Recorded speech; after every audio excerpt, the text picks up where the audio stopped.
Friends, आपके अच्छे दिन की शुभकामनाओं के साथ एक बार आपका मेरे YouTube चैनल में मोस्ट वेलकम। बच्चों, आज जो हमारा टॉपिक है वो टॉपिक है calculation of a mutual inductance, मतलब अन्योन्य प्रेरण की गणना। ठीक है, तो उसमें जो है जो टॉपिक है वो टॉपिक है दो समतल कुंडलियों के बीच दो समतल कुंडलियों के बीच दो समतल कुंडलियों के बीच अन्योन्य प्रेरकत्व। ठीक है, दो जो समतल वृत्ताकार कुंडलियां हमारे पास हैं जो समाक्षीय हैं, वो एक्सियल हैं, समाक्षी। इस तरीके से हम इसका फिगर बनाएंगे। दो वृत्ताकार समतल कुंडलियां हैं जो समाक्षीय हैं। पहले कुंडली जो है अक्ष दोनों का समान है। पहले कुंडली की जो त्रिज्या है वो R1 और इस कुंडली में फेरों की संख्या N1। ठीक है, और दूसरे कुंडली की जो त्रिज्या है वो है R2 और इसमें फेरों की संख्या N2। ठीक है, अब इसमें जो है जब हमने क्या किया, धारा प्रवाहित करी, तो धारा प्रवाहित करने पर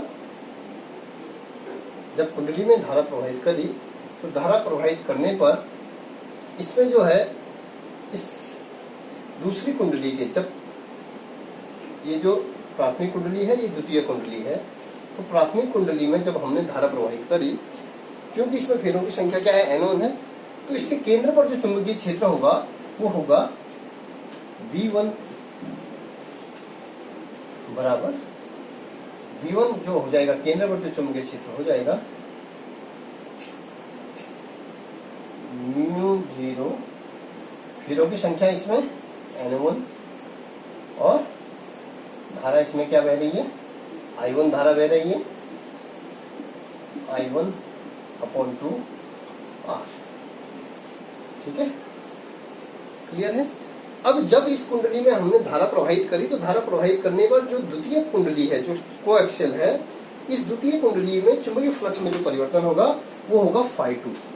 φ2 इज इक्वल टू हो जाएगा, इसको बोलेंगे φ2 इज इक्वल टू, क्योंकि इसमें फेरों की संख्या N2 है तो ये हो जाएगा, इसमें जो है N2 V1 A। ठीक है, A क्या है, इसका क्षेत्रफल है, इसका क्षेत्रफल हो जाएगा। तो अब ये यहाँ पे हम वैल्यू रखेंगे N2, P1 की वैल्यू रखेंगे μ0 N1 I1 A upon 2R1, क्योंकि हम इसकी बात कर रहे थे। ठीक है, 2R1। हमने कहा कि जब प्राथमिक कुंडली में धारा प्रवाहित करी तो धारा प्रवाहित करने पर उस कुंडली के केंद्र पर जो चुंबकीय क्षेत्र होगा वो होगा V1 equal to μ0 N1 I1 upon 2R1, क्योंकि यहाँ से यहाँ की जो डिस्टेंस है R1 है। अब जो दूसरी द्वितीय कुंडली है, इस धारा प्रवाहित के कारण जब एक कुंडली में धारा प्रवाहित करी तो दूसरी कुंडली में चुंबकीय फ्लक्स में परिवर्तन के कारण एक प्रेरित वैद्युत वाहक बल उत्पन्न होता है। इस वैद्युत प्रेरण की इस घटना को हम कहते हैं अन्योन्य प्रेरण की घटना। तो यहाँ पे जो चुंबकीय फ्लक्स हो जाएगा वो φ2 निकल गया, N2 μ0, इसको हम इस तरीके से भी लिख सकते हैं N1 N2 μ0 I1 A upon 2R1।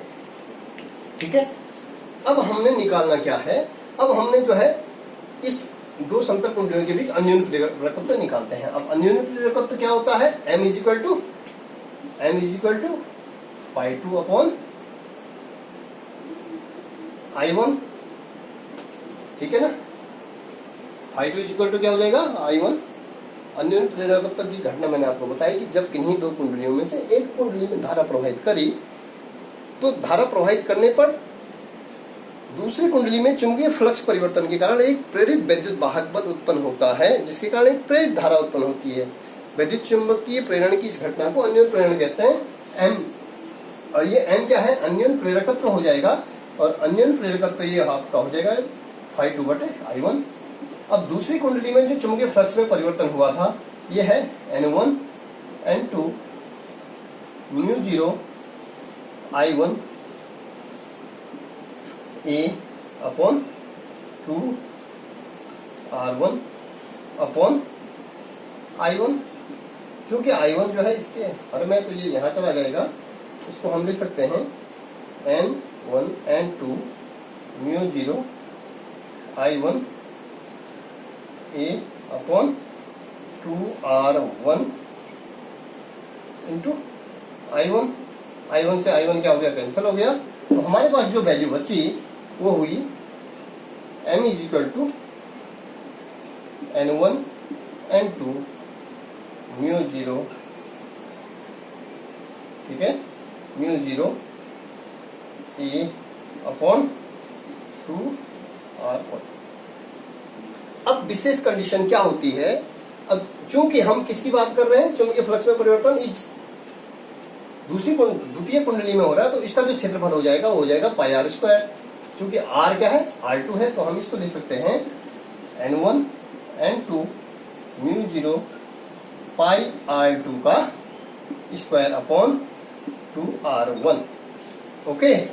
अब विशेष कंडीशन क्या है, एक स्पेशल कंडीशन होती है कि यदि कुंडली में, प्राथमिक कुंडली में और द्वितीय कुंडली में फेरों की संख्या N1 हो, एक हो, सिंगल हो, ठीक है, तो यहाँ पे क्या हो जाएगा, M = हो जाएगा, यदि फेरों की संख्या क्या हो विशेष कंडीशन में, N1 बराबर N2 बराबर क्या हो, 1 हो, तो ये हो जाएगा M बराबर हो जाएगा μ0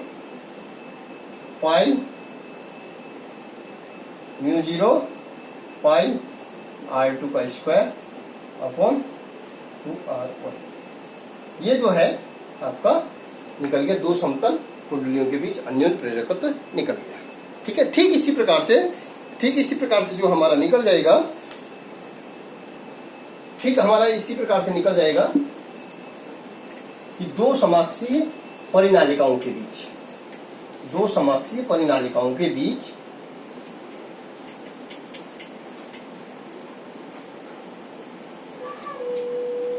दो समाक्षीय परिनालिकाओं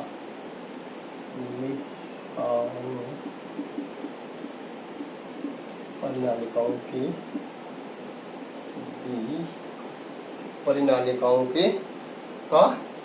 परिनालिकाओं का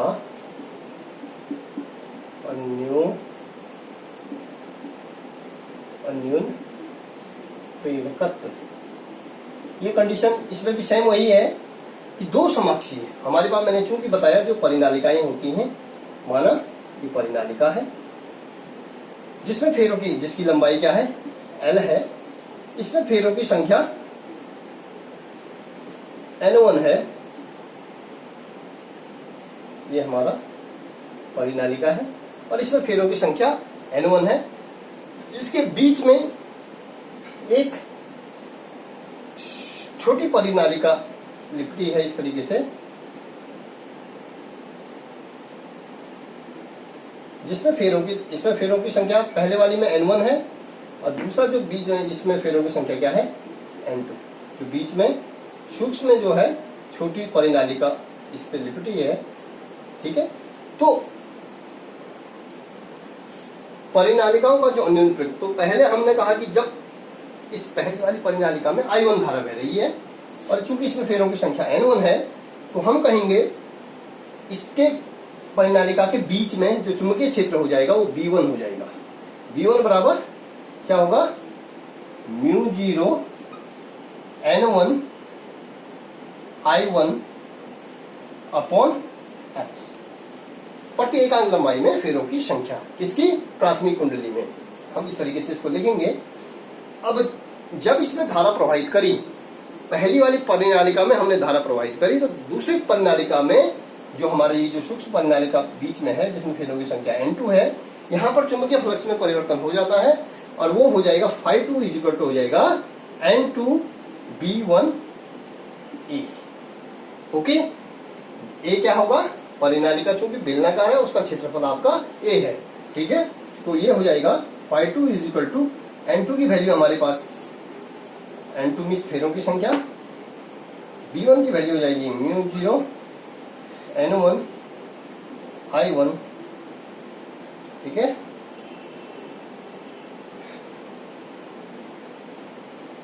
N2 μ0 N1 I1 into A upon F, ठीक है। अब जो वैल्यू लिखेंगे हम लोग, जो वैल्यू रखेंगे ये हमारी φ2 की वैल्यू निकलेगी। अब हमारा जो अन्योन्य प्रेरकत्व है, अन्योन्य प्रेरकत्व की घटना में पहले भी बता चुका हूं। अन्योन्य प्रेरकत्व कहता है कि M इक्वल टू φ2 द्वितीय कुंडली में चुंबकीय फ्लक्स में जो परिवर्तन हुआ बटे I1। ओके, इस वैल्यू को, इस φ2 की वैल्यू ऑलरेडी मैं निकाल चुका हूं। यहाँ पे ये वैल्यू मैं क्या रख दूंगा, यहाँ पे रख दूंगा तो N1 N2 μ0 I1 A upon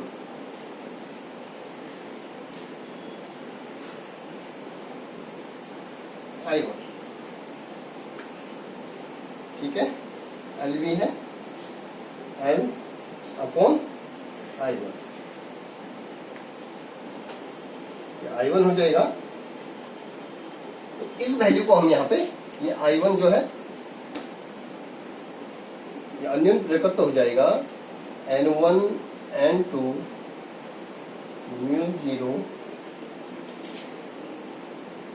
I1 A बटे L I1, I1 से I1 कैंसिल, ये हो जाएगा